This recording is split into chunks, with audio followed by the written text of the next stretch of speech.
A família Stark já tá passando seus perrengues. A gente começa com um julgamento, termina com uma superação de um paraplégico.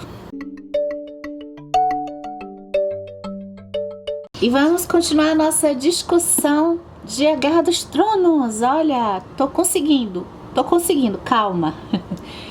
Vamos lá, mais 5 capítulos, esse é o episódio 5. E a gente vai ter o 4º capítulo do Ned, do Eddard, o 3º capítulo do Tyrion, o 3º capítulo, ou do 2º capítulo da Arya, o 3º capítulo da Daenerys, e a gente vai discutir também o 4º capítulo do Bran. E fica ligado que esse é o 5º episódio, é o 6º vídeo de uma série que tá rolando aqui no canal Comparando Livros, o CCL. Os vídeos anteriores vão estar sempre aqui no box de descrições desse vídeo. Você dá uma puladinha pra lá pra vocês entenderem como é que funciona. A gente tá discutindo de 5 em 5 capítulos o livro A Guerra dos Tronos, tá? Discutindo os capítulos mesmo.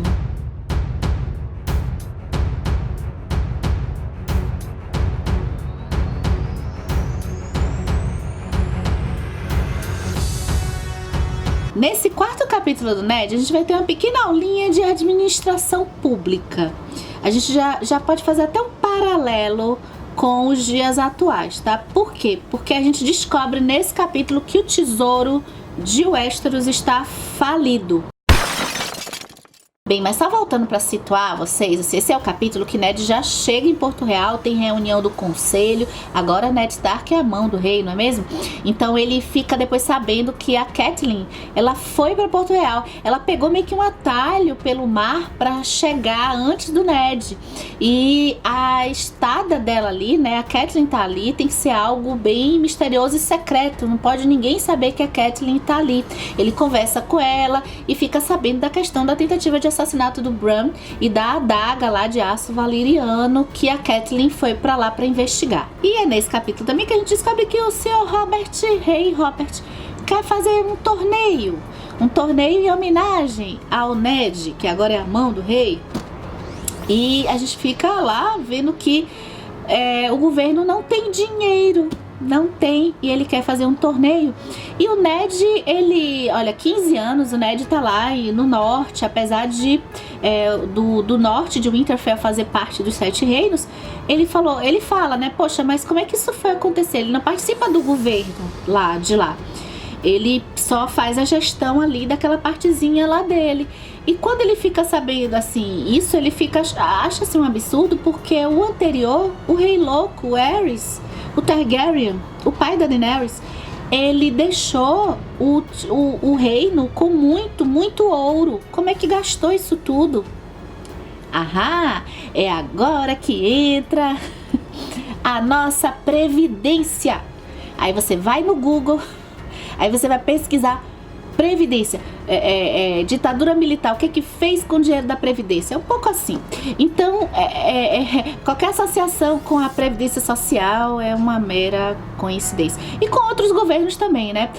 Que se gasta e não, né? Depois diz, tá quebrado, tá falido, e a gente precisa aumentar imposto, e a gente precisa resolver a situação aí da Previdência, tirar pagamento da Previdência de pessoas que contribuíram para poder resolver a situação. Eu achei interessante que o governo, né, o reino lá, ele deve, para quem ele deve mais é o Tywin Lannister, que é o pai da Cersei, do Tyrion, do Jaime. O Tywin Lannister, a gente vai ver aí nos próximos capítulos, né, é um cara aquele que entrou meio que na guerra do rei Robert, quando já sabia que a guerra estava ganha. E os outros que o reino deve bastante, né, quer dizer, o reino já tá devendo, é o Lord Tyrell, e a gente não conhece ainda, a gente vai conhecer mais adiante na história, ainda não foi nem mencionado eles direito. E o banco, qual banco? O Byrd? Não, o Banco de Bravos. Tem uma coisa assim que eu prestei atenção, é o comportamento do Renly, o Renly Baratheon. O Renly Baratheon é o irmão do rei Robert. Assim, um parêntese aqui, Guerra dos Tronos, a gente está vendo tudo isso acontecer sob a ótica da nobreza. a gente praticamente, eu acho que a gente não vai ter uma visão do povo, de pessoas ordinárias. Tudo isso que acontece, a gente está sempre com o olhar da nobreza, de quem governa essas terras aí. O Renly, ele é muito gozador, é um que tá aí na sua linha sucessória, podendo até substituir o rei Robert. Claro que aí precisam algumas pessoas morrerem, porque o rei Robert, ele tem o Joffrey, que é o primeiro filho dele, mas o Renly, ele, de certa forma, tem que ter uma certa responsabilidade por ser da família que é. Ele é muito gozador, eu gosto quando ele faz as gozações com o Joffrey, mas esse comportamento dele me soa como também uma personalidade parecida com a do Robert, que não tá se importando muito com as coisas, não tá se importando com governar. Se acontecesse, né, dele reinar, seria a mesma incompetência do irmão. E a diferença, assim, quando ele trata de assuntos sérios, ele tá fazendo gozação o tempo todo. E não é que o humor a gente não tem a seriedade do humor, é importante não confundir isso, porque Tyrion, ele tá sendo sarcástico o tempo todo, ele tá jogando com o humor sarcástico, mas tudo com seriedade. E Renly não. A sensação que eu tive, queria saber se vocês tiveram também, é que Renly também não tá muito nem aí pras coisas. E a gente fecha esse capítulo com a parte que diz assim, que o Robert, o que a gente pode esperar do Robert se ele diz que conversas sobre moeda, colheitas e justiça não o atraem? A mesma coisa que aqui no Brasil dizer que não se importa com saúde, educação e a pobreza e miséria.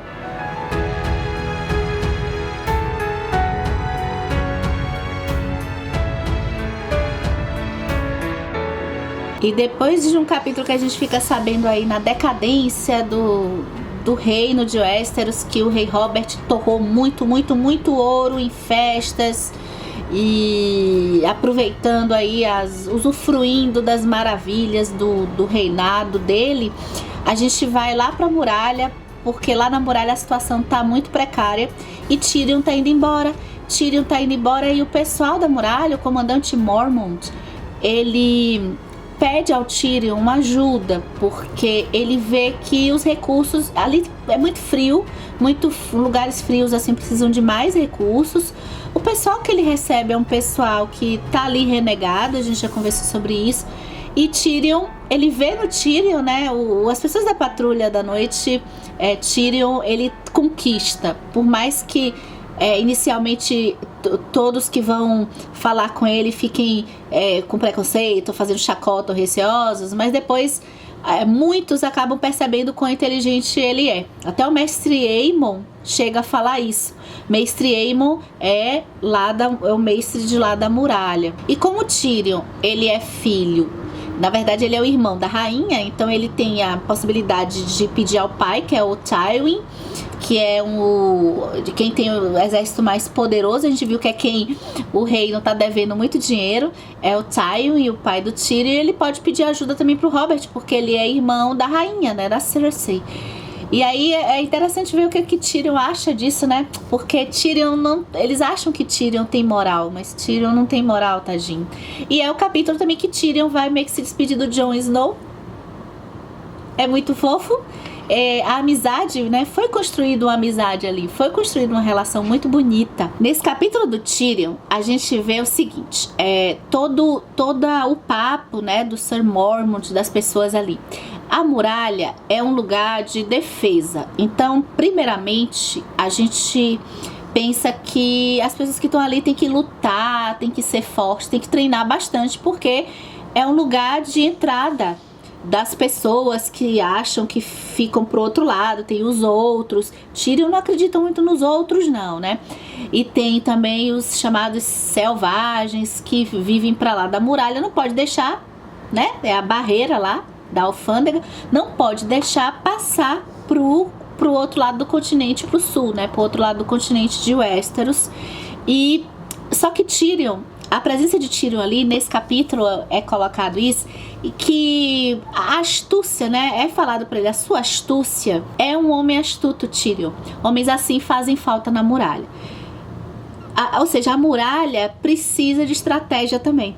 A muralha precisa de pessoas inteligentes, até pessoas para comandar. E ao mesmo tempo é colocado por Tyrion como que é percebida as brincadeiras, o sarcasmo dele. A gente viu que o Renly, ele é todo piadista, gozador, mas assim, o humor do Tyrion, que tem muita seriedade, como ele traz a verdade, como ele traz o tom sarcástico, ele pode ser visto como alvo, né? E eu gosto muito dessa frase que ele diz assim, ó: se um homem pinta um alvo no peito, deve esperar que mais cedo ou mais tarde que alguém lhe atire uma flecha.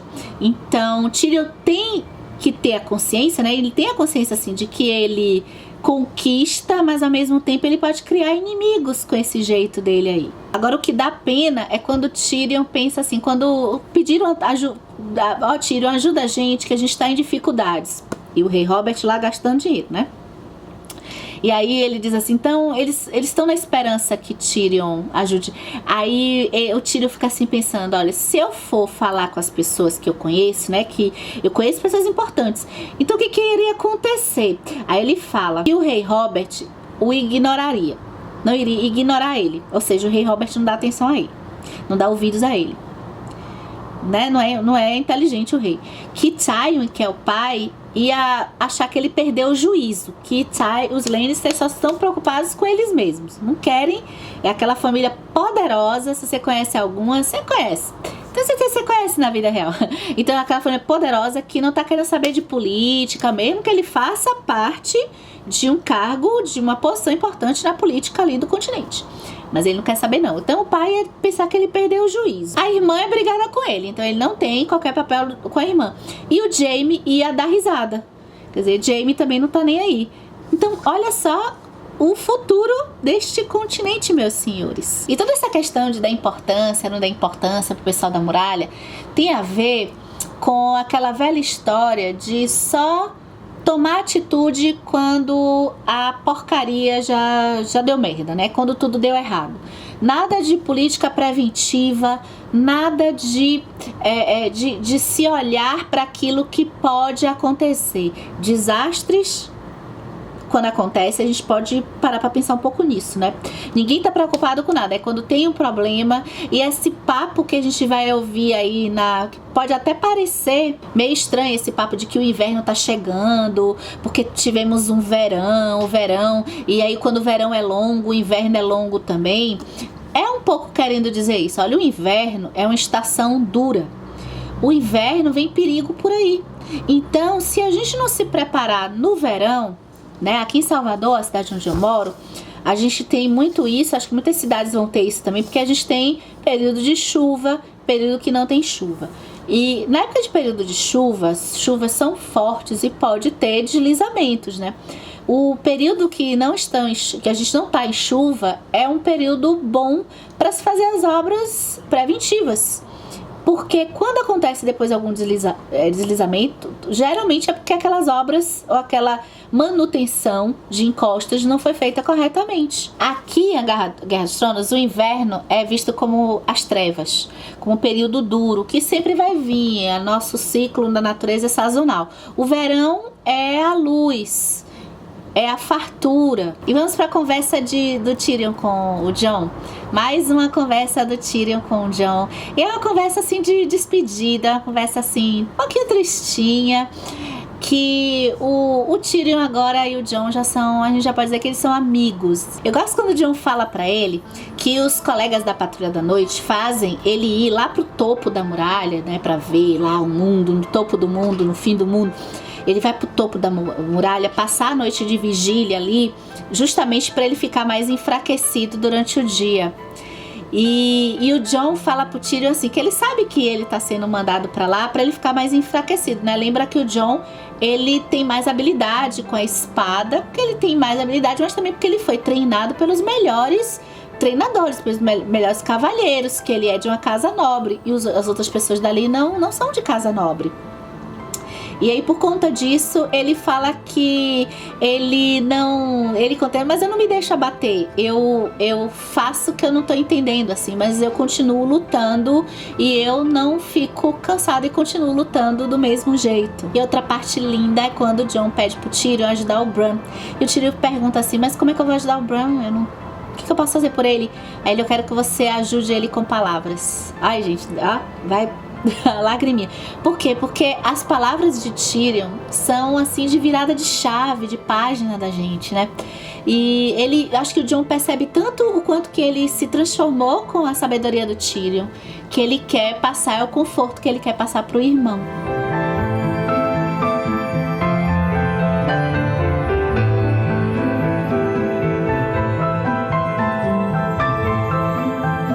No segundo capítulo da Arya, esse capítulo é muito legal. A gente tem aí o Ned sendo um super pai. Mais uma vez, ele já teve no capítulo do Bran, que o Bran tá escalando, como que o Ned, ele é assim nessa parte educativa, ele tem umas tiradas legais, né? Então aqui a gente tem a Arya e a Sansa sem se falar. E tem toda essa treta do torneio, porque a Sansa quer ir pro torneio, mas o Ned é contra o torneio. Estão torrando dinheiro aí do governo. Ned é honrado, é respeitável. E vamos ver se tem espaço nesse mundo para pessoas direitas, para pessoas honradas. Será que tem espaço? Será que consegue sobreviver nesse ninho de víboras, como diz o rei Robert? A Arya, ela se sentiu muito sozinha. Ela realmente não foi para Porto Real com as pessoas que ela tem assim mais afinidade, porque a Septa Mordane é a que cuida da Sansa e que quer que ela aprenda as coisas para ser lady. Ela perdeu o amigo dela que estava ensinando ela a lutar com a agulha, né? Tem a questão da loba dela também, da Niméria, então ela tá se sentindo muito sozinha, mas ela já fala como que ela já também sempre às vezes se sentia um pouco sozinha. Por quê? Porque ela não é dessa cultura, assim, ela não tá adaptada a essa cultura, ainda mais agora que ela vai para uma cidade do sul, que é uma cidade que tá mais dentro da cultura aí do colonizador, da cultura do que veio dos Targaryen, de uma cidade mesmo. Ela não tá no norte, que é onde a gente tem, pelo menos o Ned procura manter o norte com um tipo de comportamento mais ligado aos ancestrais, mais respeitoso, em harmonia com a natureza, com esses sentimentos mais assim, mais antigos. Lá em Porto Real tá mais pra Sansa, porque a Sansa é a sonhadora, ela gosta da riqueza, ela gosta de conhecer as damas ali da corte, então tá mais pra ela ali. Quando Ned descobre a agulha, a espada de Arya não é pra ter essa espada. E quando Ned descobre, o que ele vai fazer? Ele podia, vou pegar essa espada, vou mandar embora, você não vai ficar mais com essa espada, porque não vai dar pra você ficar com essa espada aqui. Não. Ned vai conversar com a Arya. E ele vai jogar até o assunto do porquê que a Arya tem que ficar de bem com a Sansa. Por que a família tem que ficar unida, ainda que tenha conflito entre eles. Eles estão fora do lugar deles, da região deles, eles estão num lugar estranho. Ele fala que o inverno está chegando, períodos difíceis estão chegando. Ned viveu uma guerra, Arya, Sansa, os meninos não viveram guerra, eles viveram sempre tempos de paz. Então você já pensou, se você já com a sua família tá brigado, e quando vier algum período de tragédia, você ter que ainda lidar com a tragédia e ainda mais com o seu ranço da família? Então é muito sábio esse conselho que ele dá, né? Ele diz assim, olha, é sua irmã, vamos tentar ficar de bem entre nós, ficar unidos entre nós. Aí tem aquela coisa do lobo, da matilha, porque os Starks têm o símbolo lá do lobo, então eles têm que ficar unidos, mas acho que isso vale sempre para as outras famílias também. E que, como que para isso, para fortalecê-los, né, essa união é importante, para que eles não sejam quebrados e destruídos. E terminamos com a Arya treinando tipo uma dança. Gente, é tão bonito, é tão poético ensinar uma luta como uma dança. Porque assim, o professor não foi à toa, eu acho. A capoeira, as lutas de culturas mais milenares, culturas que tem esse contato assim mais com o sagrado, né? Menos com o comportamento. Nossa cultura não, nossa cultura é mais a coisa do comportamento. Repara, o tempo todo as religiões é comportamento, não, é o sagrado. Então essas culturas com o sagrado que misturam assim a luta também com uma dança, é muito bonito. E eu gosto muito da frase que o Círio Forel fala assim, ó: a esquerda é boa, porque a área manda bem na esquerda. A esquerda é boa, tudo que seja revertido atrapalhará mais seus inimigos. Guarda essa.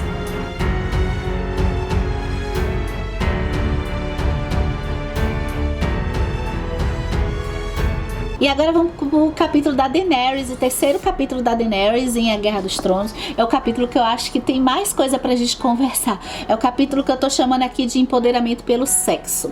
Gente, esse capítulo é tão rico, é muito demais. A Daenerys está casada com Khal Drogo e ela vai meio que se emancipar. Ela vai enfrentar Viserys pela primeira vez.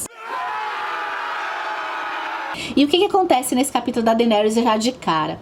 Repara que na narrativa, a Daenerys, ela tá o tempo todo tentando buscar da parte sensorial dela a beleza do mundo que ela tá conhecendo. Ela tá chegando, ela tá com um povo diferente, uma cultura diferente, em um lugar que é muito diferente do lugar que ela viveu o tempo todo a vida dela.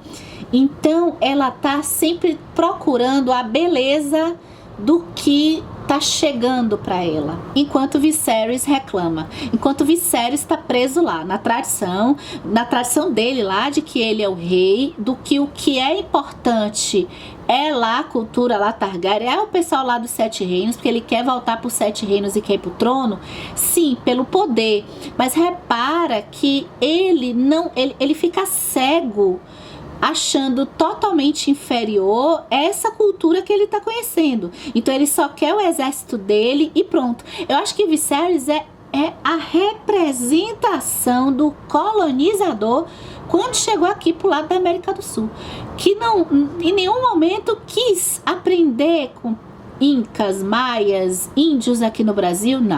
Não vou aprender não, é tudo povo inferior, e mal sabia que tinha muita coisa para aprender com esses povos. Então repara na sabedoria da Daenerys aí. Ela é vendida, ela tá com um povo selvagem na cabeça dela e ela tá aos poucos quebrando isso. Lembra do casamento das 3 escravas que ela ganhou assim? Então o que ela tá quebrando? Ela tá se esforçando para perceber esse povo, a novidade, e aprender com esse povo. A gente tem a língua, o sexo e a cavalgada, né? Ela para aprender a cavalgar, as 3 escravas dela vão ensinar ela a fazer isso. E ela tá o tempo todo interessada em aprender com essa nova realidade dela, com essa nova cultura dela. É muito bonito isso e muito sábio de uma menina de 14 anos. Bem, ela vai passar os perrengues e a gente sabe que ela vai ser estuprada, aí sim, né? Realmente estuprada todos os dias. E gente, o que eu vejo da Daenerys é que dentro dela, né, com essa escrava do sexo aí, né, eu falo empoderamento pelo sexo, como o Khal Drogo ignora ela a maior parte do tempo, ele tem os afazeres dele lá, quando ela subverte a forma que ele pega ela para transar.